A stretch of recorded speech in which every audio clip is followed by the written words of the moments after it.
Welcome to the BIP Ventures Extraordinary Pursuits podcast, a fascinating and inspiring journey into the world of venture capital and startups. Each episode offers masterclasses and entrepreneurial stories from some of the top minds in the innovation economy. Get ready to unlock new ideas and gain valuable advice for how to thrive as an innovator and an investor. Welcome to Extraordinary Pursuits, a podcast from BIP Ventures. I am your host, Rachelle Kuramoto. In this episode, we are thrilled to welcome Chris Kisley, the founder of Kisley Wild, a leadership and organizational development firm that's transforming how leaders collaborate and communicate to create healthy, scaling environments. Chris's journey as an entrepreneur spans 3 decades. She's a leadership strategist and executive coach who has earned a deep understanding of the unique challenges that leaders face and a successful track record helping them turn those challenges into successes. This episode dives into the complexities of communication. Chris offers actionable ways to have more productive conversations, even in resource-constrained and fast-moving companies. She also offers ideas for how to navigate team dynamics as work-from-home policies become hybrid and return-to-office policies. Let's get started.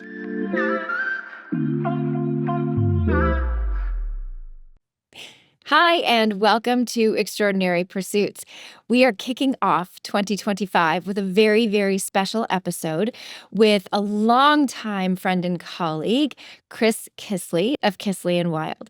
Chris has spent multiple decades working in communication and executive leadership, and she's joining us today to share that information with us as we all start the year with the intent to be the best possible leader, the best possible communicator we can be.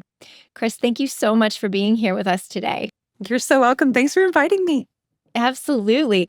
So I think one of the things that makes you such a compelling guest for us is that you are an entrepreneur in your own right. So if you would, take a few minutes to introduce yourself, give us a little bit about your journey to running this company that you've got. Sure. So let's see. Well, my name is Chris Kisley, and I live in Atlanta with what I call the wild kingdom of animals. And I just had my daughter just moved to college. So it's just me and all the critters right now. But from a business perspective, let's see, I've been in the field of leadership development and organizational effectiveness for over 30 years, like 36 years, I think, this year. And I've owned a company for 23. And I've actually owned multiple companies over the 23 years. So always something in leadership development, organizational effectiveness, and then have just dabbled in some other things like an event space and, a couple other things. So I left, I worked at for 13 years and then left and started my business. So one of the things we often talk about is the best entrepreneurs are the ones who spot a problem and they start a company to solve a problem. You left corporate. What drove you to become an entrepreneur after 13 years of the comfort of corporate? I saw the same thing over and over again. And what I saw is that anytime organizations started not to do well or had a down year, they would cut all their training and development. And so the actual things that made people better at their jobs, happier, feel more invested in, learn new skills, be better to each other, it's the first thing that would get cut. And so what I thought was, well, I might as well actually leave and start a company that just does that, because that's actually what I want to do. And so what they would do is they'd cut their internal staff and then they'd contract it out to an independent organization, because it basically what it did is allowed them to cut labor dollars. But they always needed it. So it would always come back within a year where they're like, oh, we need to train people for whatever reason. So I just said, you know what, I'm just going to start an organization that's all we do. And that way I'll still get to do it, but I won't worry about being the person that, got cut in an organization Yeah. because I'm the one they call. Yeah. Yeah. Controlling your own destiny. There's a lot to be said for that. I know a lot of entrepreneurs who, that is one of the reasons why they are an entrepreneur. I started my first business when I was a stay-at-home mom. I had left corporate and, you know, I needed something to do that nobody was going to fire me from. So there you Yeah. go. So, well, that is wonderful. So tell me now, what are some of the ways in which Kisley and Wild works with clients, especially as it pertains to, communication skills Yep. and connection skills, because that's what we'll be really focusing on today. Yeah. So one of the things that I do is I'm an executive coach. So Mhm. I always say that when people say, "What do you do?" The easiest way to say it is I help people get along, especially like specifically adults. I help adults get along. Um, and I do that through one-on-one, so the individual coaching. I also do that through team development. So I help the leader build their team. But in that, I'm also helping all of the members of the team with one another. And then I also will do leadership training. So I'll help people gain skills to be able to do really well on teams, whether that's cross functional or intact teams in an organization. So all of those different facets of communication, all the different versions in an organization. Wow. That's quite a challenge. And I think that, we're going to talk about a few things today as it pertains to the different styles of communication as people are either digital or together. So, Yeah. but before we get there, Yep. I think let's get started with communication sort of as a holistic topic. I think that, you know, communication should be easy, right? I mean, we are built to connect, we're built to communicate. But you have said that it is easier for people to talk at one another rather than with one another, despite the fact that we are built for connection. So Yep. let's spend a couple of minutes, kind of explain to us, what do you mean by talking at one another? How can we understand if, especially as leaders, we're doing that? And then let's talk a little bit about like some ways to make sure that that's not happening. So, let's start with like, what do we mean when we say that we're talking at one another? Yeah, such a great question. So communication is meant to be two-way. And I think what happens is sometimes we forget that when we have like what we call a conversation with someone, but we don't pay attention to, do they look like they're engaged? Are we reading their body language? Are we paying attention to, am I looking in your eyes? And if I say something, am I paying attention to whether or not that resonated with you?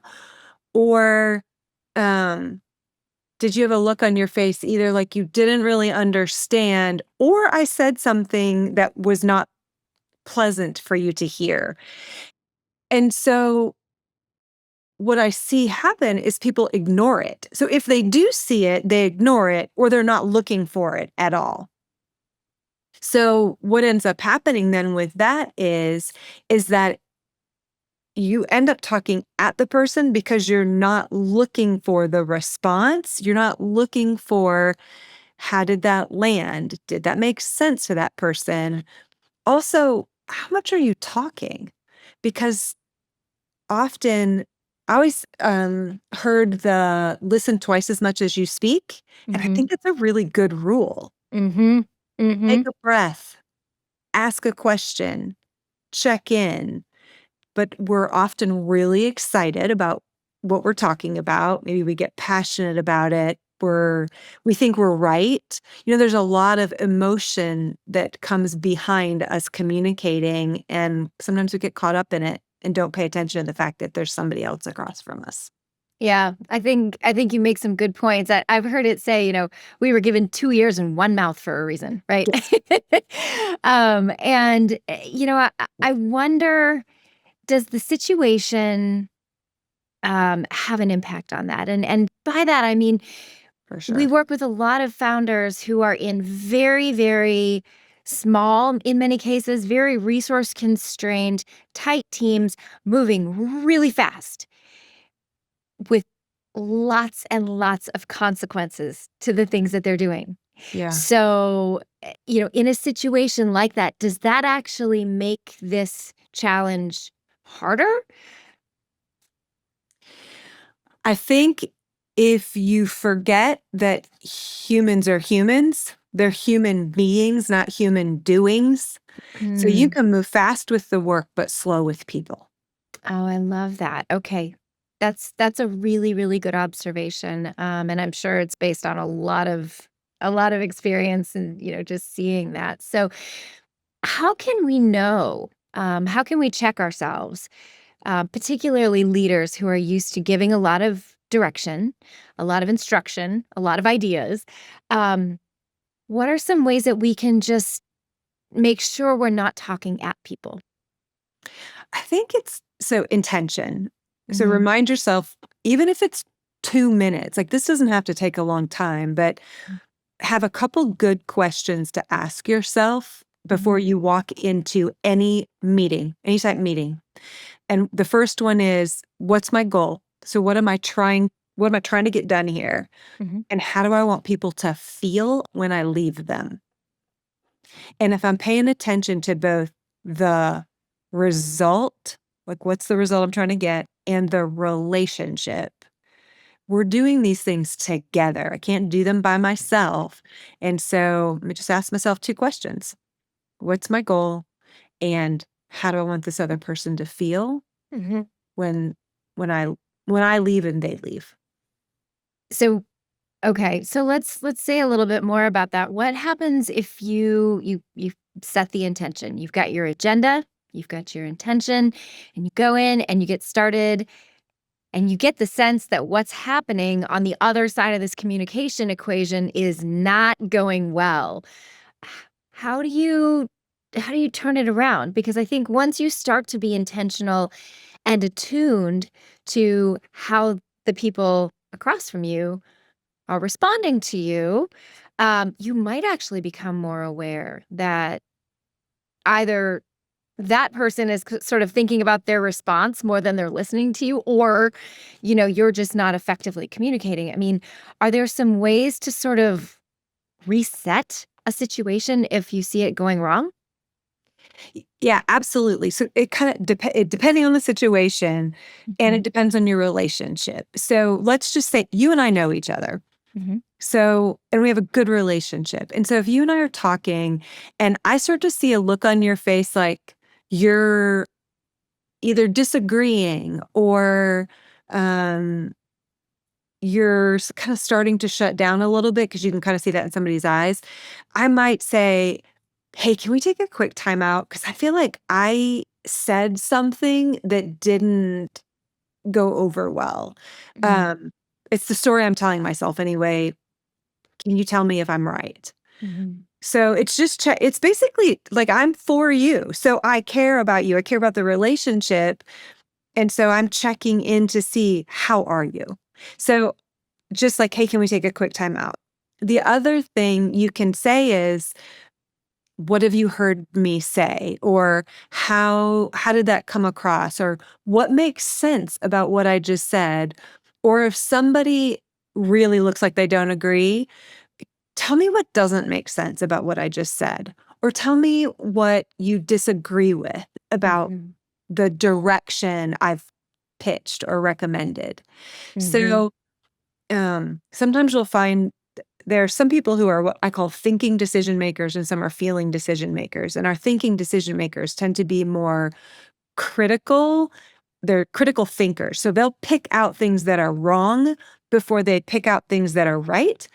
And so that's when I'll ask them, like, what didn't work? Or what doesn't work for you about what I just said? Or Mhm. what part do you disagree with? Because I know that that's the way they think. And then for my feeling decision makers, I'll say, well, what did you like about that? And if I'm trying to get them to think more critically, I'll be like, what did you not like about that? Yeah. Yeah. So it's just asking asking open ended questions and Yeah. really getting people to tell you what are they thinking? How are they feeling in that moment? That's awesome. And it's a great segue. I wanted to sort of, round up this part of our conversation with some tips that founders and leaders can take away. And, I've heard a couple right now. One is just really remembering that these are human beings. And, human beings have feelings that they're bringing to every Yeah. situation. So, being attuned to that. Asking open-ended questions. That came across really, really clearly as well. What other tips can, our listeners sort of take away to help them move past the talking at and toward the talking with one another situation? Yeah. One that we talked about earlier was fast with work, slow with people.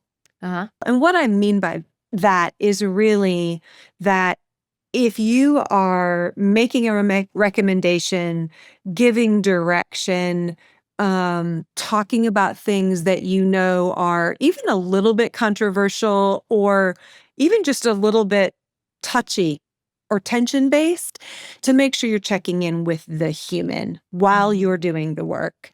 Mhm. The other thing is like for teams, use an assessment. It doesn't even matter what assessment you use, but get a language that allows it to be easy to talk to one another. I Mm. tend to like Myers-Briggs for a very foundational assessment because you learn this language that allows you to say, hey, I'm thinking in this way about this thing. Sounds like you're thinking in this way. It's not, then it doesn't become personal. It's just like this language, it's this catalyst to have a conversation. So those are two that I think are good tips. They're really solid. Yep. No, I think that's great. And I like the fact that it doesn't really matter what assessment it is. Yeah. A lot of young companies in particular don't have the capital to pay for something really expensive. But the whole idea of everybody kind of getting to a level is really useful. So that's great. Yeah, I think so. Just like StrengthsFinder, you can get Yeah. StrengthsFinder. I think you can buy it for $15 a so $15 a person, and it Yeah. gives you discussion questions. So Yep. like get it, take it, have the discussion in your team. It doesn't Mm-hmm. cost a lot. It's just intentional, and you take the time because you recognize it's a upfront investment, Mm-hmm. like a small one for a big time return on investment. If you can talk to each other, you can get through almost anything. But if you're not paying attention and you're not really talking to each other, Mm-hmm. it will always hurt you company wise. Yeah. And I'm going to ask you to come back to that a little bit later and maybe give us a story of, how you've seen that happen. Yeah. So, Chris, one of the things that you mentioned as we were sort of talking about this first topic was this whole idea of taking your time with people. And I sort of have mentioned that a lot of startup leaders, as you know, are resource constrained. And one of the resources that is constrained is time. And I don't think that that's necessarily distinct to startups, but they're moving really, really fast. So, how do you address this whole idea of we this is a lovely idea. We don't have time for this. How do you suggest that founders, manage team dynamics and relationships when they really feel like they just need to be moving fast? Yeah. Well, so a couple things. One of them is we all get 24 hours in a day. So when somebody tells me they don't have time for something, what I say is time is not your problem. Yeah. Priorities are your problem. Yeah. So, meaning not that they have a problem, but what I mean is time is finite. Like it's never it doesn't go anywhere. You can't get more, you can't get less. Mm-hmm. So, it's what you do inside time that matters. Mm-hmm. And what you invest in is where you will get results. So if you don't invest in people, Mm-hmm. then your results won't come through people. And the thing is people actually do the work of the company. The company doesn't Shocking. do work by itself. Right. So, um, do you actually not have the time? Or is it just not a priority? And then what do you think the result will be of that? Mm-hmm. And I think the other thing is, here's what people typically are saying is, I don't have time for your feelings. That's really most of the time what they're saying, Mm-hmm. is that they decide that feelings are inconvenient. And so they just need to make decisions and move on. And I'm like, okay, well, great. Whose decisions are those? Are those your decisions? And so now you're making decisions for other people. And then you are what? You don't care how they impact those people Mm-hmm. who are, you want them to actually go do that thing. And so when you really, like, even if you write that down on a piece of paper, it doesn't even make any sense. Yeah. Like, as a leader, if you write that down on a piece of paper and then you read it back out loud, there is something in your mind that goes, oh, that doesn't really actually make any sense. So let me think about that differently. So Yeah. the question is, how do I want to spend the time and what's going to have the biggest impact? So I think that's the better question. Mm-hmm. It's Mm-hmm. it's if you say to yourself, I don't have time, that's just an excuse. Yeah. I think that that's interesting, and it's interesting for a couple of reasons. A lot of entrepreneurs feel like what matters gets measured, and this is something that's probably relatively hard to measure, at least in the short term. This feels a little bit like one of those decisions about, like, you know, neglecting to put the work into the people before putting the work into the company is going to create some sort of pernicious results in the long term. It's a little bit of, if I hear you right, it's one of those things that, like, it may not show up right away, but it will show up. Mhm. You and I have talked about a situation that you worked on with a really fast growth company Yeah. that failed to put the work into the people before it put the work into the company.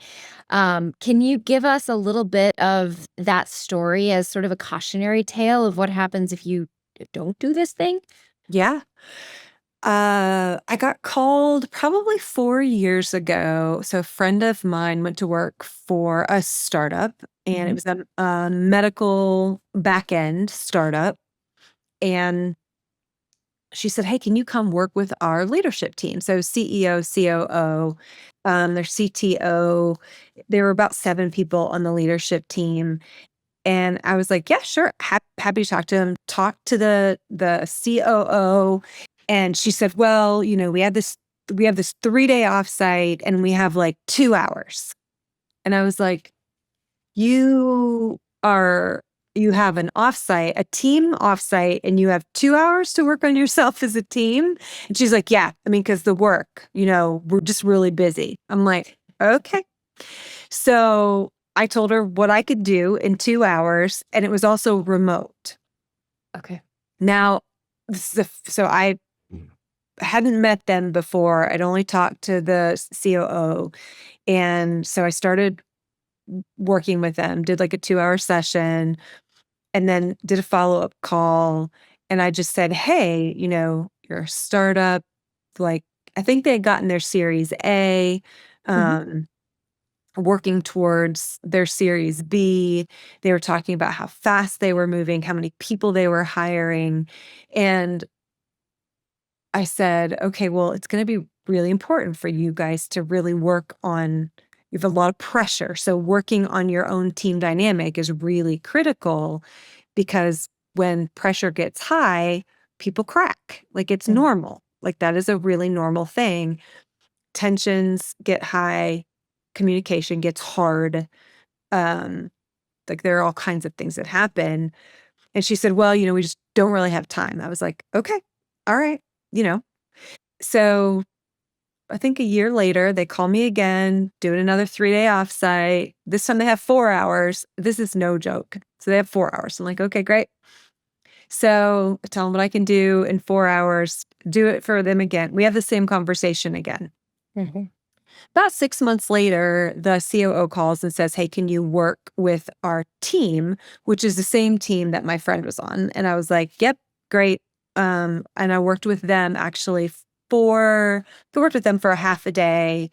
And then they called me and I came back out and worked with their team for 2 days at her house in Colorado. Mhm.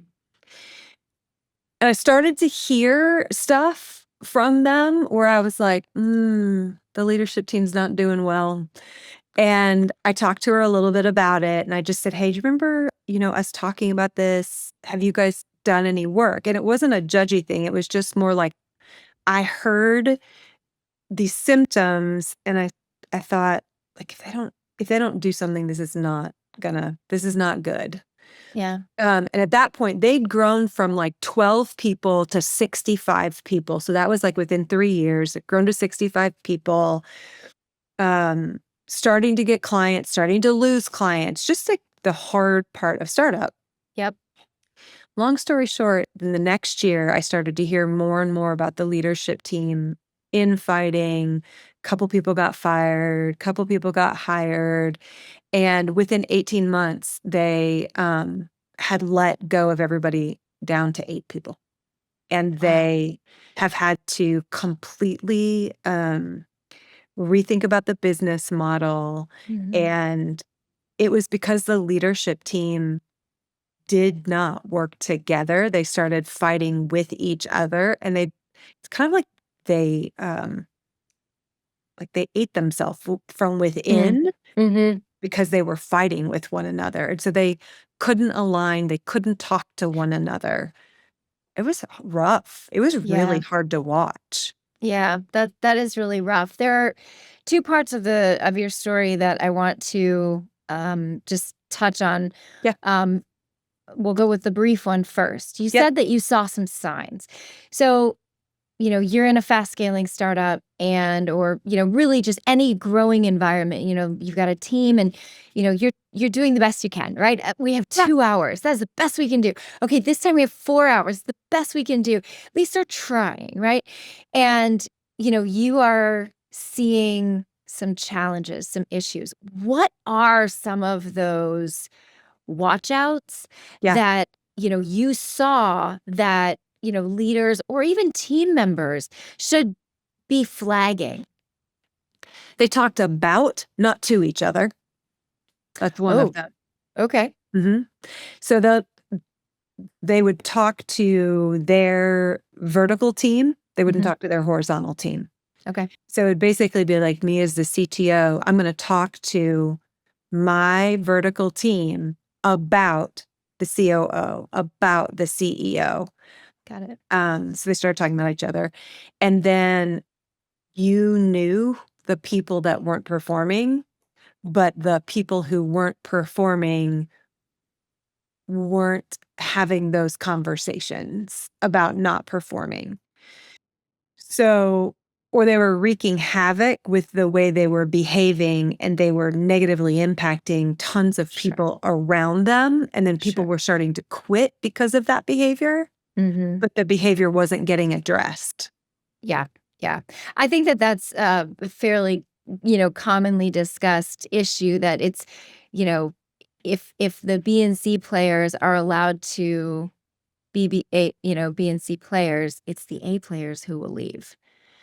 Yeah. And unfortunately, what ends up happening too is when somebody is being difficult and having negative impacts Mhm. on people relationally, sometimes that behavior gets okayed because they're having their competency is very high in a certain area, I see. I see. right? And so Yeah. because their technical result is really good, Mhm. there's not an equal calculation of the relational negative impact, Yeah. Yeah. which Yeah, goes to your point of people will leave. sure. Yeah, that actually seems like it begins to sort of disintegrate the culture. It does. I was just gonna say it makes a miserable culture. Yeah. Yeah. Yeah, that's not fun. So the other thing that you mentioned sort of in passing, but I do want to spend a little time on it given where we are. And that was that this team was remote. Yeah. We are what, a week into 2025 at the time of recording this. And already I've read, I think, 2 or 3 articles about companies going to 5-day a week return to office, plans. And, in many cases, they've talked about it being 2 reasons. One is productivity, and the other is communication. I'm sure that there are many, many other reasons, but I think you have a particularly interesting purview because you've worked with all these different types of in-person, hybrid, in-office organizations. So, what is your take on the way in which the workplace is kind of landing post-COVID? And what recommendations do you have for companies that are maybe going through this process of making the decision on how they are going to work? So there are a couple things. I think it depends on what you do as an organization. So Sure. I do think that's one of the considerations Mhm. about how you work. Like, what do Right. you do? So then what does that require of you? Mhm. Like, how much time? I will tell you what I've seen is teams who knew each other before COVID, like team members, when they went remote, their team didn't suffer Mhm. because they knew each other and they had relationships that were built. Uh-huh. And then teams that, so like an organization like Base Camp that was always remote, Yep. they built a culture around remote work. And so a very specific kind of person went to work for Base Camp because they knew that that's what they were doing and they liked that sort of thing. Um, so it's thinking about like, what do you do? What does it require? Did people know each other before? And then what are you doing to build community, to build culture? Um, because people want to be connected to each other. Mhm. And if you don't, as an organization, create a culture for connection, they will not be attached in the same way, which does actually impact productivity because there is synergy and cohesion. So, there are a lot of dynamics. I don't think there's any one right decision. I really don't. But I do think intentionality behind whatever decision you make is there's a lot of factors to consider. Yeah. Yeah. Okay. So I think, what I heard you saying is, you have to consider what the company does. Mm, And, do people need to be together for that? You have to consider, is there already a common language and a communication culture built, that people can rely on if they're not together? right. And, are the people working in the company being sort of set up to succeed because they are engaging in a way that works well for them? Yeah, and, like, are the leaders intentional? So, Mm, it can even be team by team, mhm, depending on what that team does and how they do it. yeah, So, if you have a team who travels all the time, asking them to be in the office on the days that they're not traveling, does that actually make sense? I'm not sure that that makes sense. mhm, Um 4 times a year, cornerstone type events where they do get together. Maybe they do spend 2 days together at an offsite. Like, you don't have to spend every single day together, but you do have to spend quality time together. So, it's mhm, the leader paying attention to, what does my team need? And how do I build cohesion? What's the right thing mhm. for them? Yeah, no, I think that's really good counsel and hopefully a bit of a relief for organizations that are trying to grow a company and, wanting to spend their money on really good people and not expensive office space, for example. Yeah. That it's very possible to There build that really are just so many options too. yeah. Like, everything from Rome to, Mhm. just those workspaces where you actually can buy memberships, and you can say, hey, let's go have, 1 day a month. We're going to all go work together, and you just rent a space and you go work together. That's way better than buying an office building or something to that effect. Yeah, no, absolutely. I think that's really good counsel.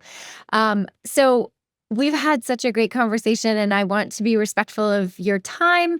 And so, I'd love to start to sort of round out this conversation and really kind of land with your golden nugget. What is the one sort of best piece of advice that you would give to someone who is striving to be a better communicator in the workplace? Doesn't matter what their role is in the company, but you know, I want to be a better communicator in the workplace. What is the one thing that I should really be thoughtful about? Asking for feedback to figure out what it feels like to be on the other side of you. Boy, that takes some courage and humility, doesn't it? It does, but if you really wanna know, I mean, Yeah. just because I think that I'm a good communicator, I can have all kinds of thoughts about myself, but that doesn't mean they're right. Yeah, this is very true. No, I think that's really good counsel. So, asking for feedback, understanding what it's like to be on the other side of you. I think that's great counsel, and it's very different than rehearsing your pitch in a mirror. It's, you have to don't ever forget that you do work with people, Yeah. right? So you can't build a company by yourself, Yeah. and if you don't give the people in your organization the ability to tell you what it feels like to be on the other side of you, Mhm. um, you will probably at some point in time get hit over the head with something that you could have actually seen coming, Mhm. but if you didn't ask, you won't get told. And especially the more as leaders, the higher we move organizationally, the bigger the organization that gets built, the less people will tell us. And so you really do have to be the one who's constantly asking, what can I do to support you better? Like, you know, how can I communicate better? All of those things, and not taking it personally like you're bad or wrong, just understanding that different people need different things. Yeah, definitely.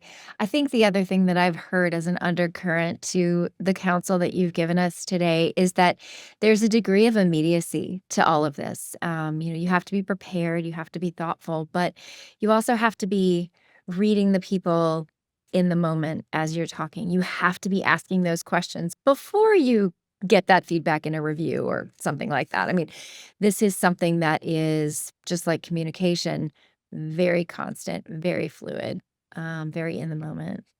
It's so Chick-fil-A is one of my longest term clients, right? Almost Yeah. 20 years. And they talk about results and relationships. They Mm, basically say, like, don't ever forget that it's not just about the results. It's also about the relationships, because you get the results through the relationships. And I really do think, like, that's the bottom line. As an entrepreneur, mhm, um, my business is people. I mean, yes, what I do for a living is also about people, but even if I were a tech entrepreneur, I'm doing this with people. I'm not doing yeah, it by myself. And yeah, so I have to just keep remembering that it's how we get work done. It's yeah. how we build something is with others. Results through relationships. I Yep. think that is a great landing place. So, where can people learn more about you and about Kisley and Wild? Yeah. So I always say, like, call me or text me. I'm always happy to talk. But Yeah. if you just like wanted a general feel, you could go out to www.kisley and like and Mhm. wild.com. Perfect.